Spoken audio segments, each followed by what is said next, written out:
Hello everyone, welcome back to our class of economics. Last time we studied about the foreign trade under the British rule, and now we are going to begin with the topic of demographic profile during the British rule. Now in this we study about the birth rate, death rate, infant mortality and life expectancy at that time. So beginning with the demographic profile, at that time it shows all the features of stagnant and backward economy during the British rule.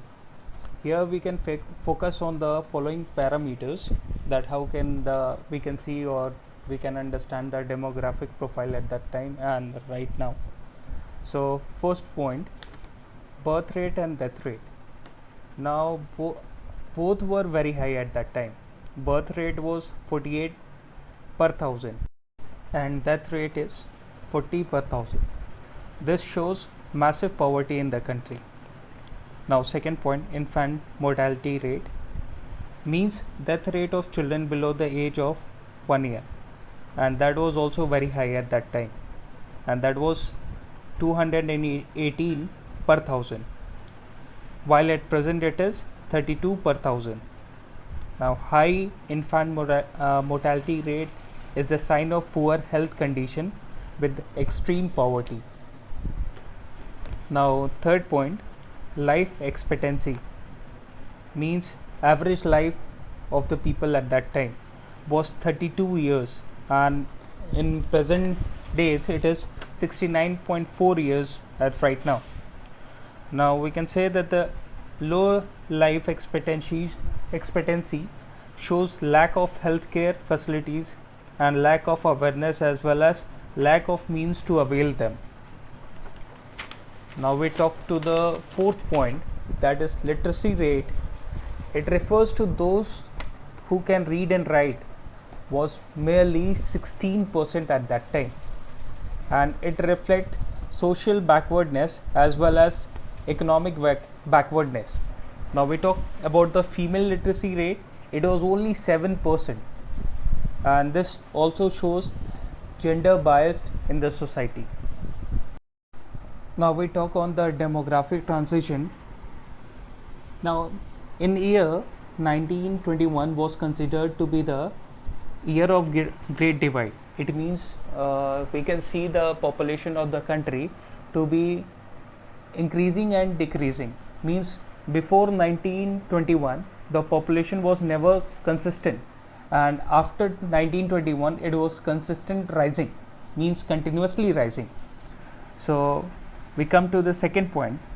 Before 1921 population rise was never consistent, as I told you, and it kept on fluctuating. One time it was increasing and second time it was decreasing.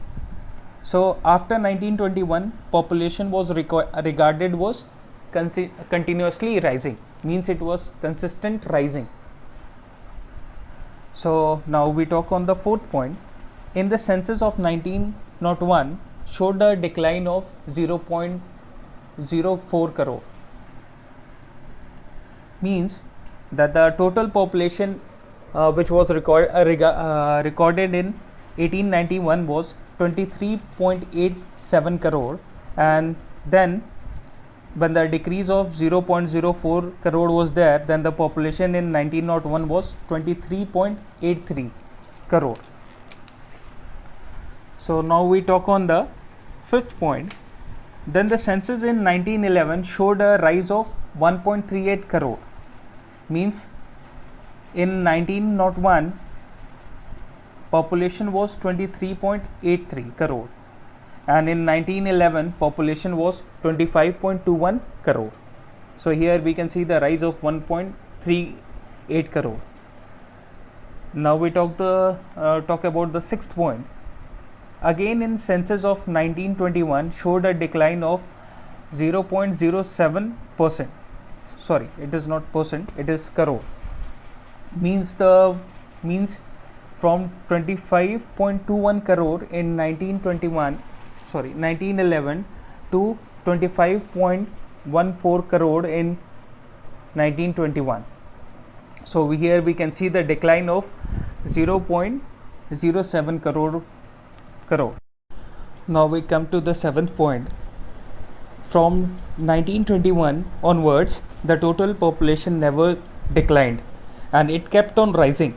The record of year 1931 increased by was 2.76 crore, and in 1941 the recorded increase of population was 3.96 crore, and then in 1951 the recorded population increased by 4.25 crore, so and so on, and it kept on rising. Now we talk on the 8th point. The continuous rise of population led to excessive burden of maintenance investment, and because when the population keeps on increasing, the maintenance cost also kept on increasing.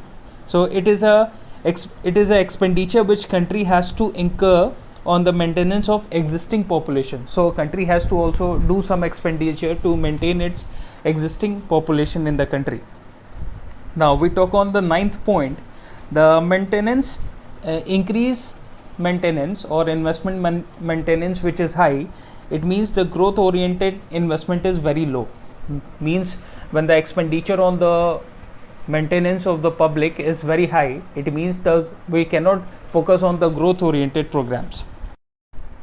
Now 10th point, and the high maintenance and low growth oriented is the another feature of backward economy. Now we can understand when there is maximum amount which country is earning, it keeps on investing on the maintenance of the public, then how that country can focus on the growth oriented programs. So now the 11th, under the fact of 1951 we can see that the rise of India's population was never alarming. It was between mild to modest, means it was not too fluctuating, means it kept between the, we can say it was average. Okay, we need not to panic about it, but it was only from 1951 onwards the rise of population became explosive in nature, and the country started facing a serious challenge in the terms of population explosion. So these points are all for today, and next time when we will meet, we will come up with the point of occupational structure on the eve of independence. Thank you.